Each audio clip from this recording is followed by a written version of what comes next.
சொக்கநாதன் பெற்றெடுத்த பிள்ளையாராம்.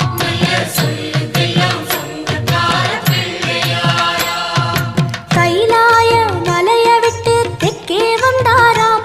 இந்த பிள்ளையாரு பட்டி கண்டு இருந்து விட்டாராம்.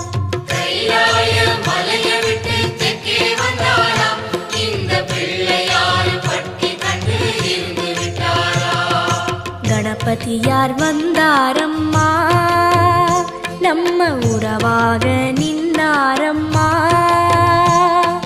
கணபதியார் வந்தாரம்மா, நம்ம உறவாக நின்னாரம்மா. சொக்கநாதன்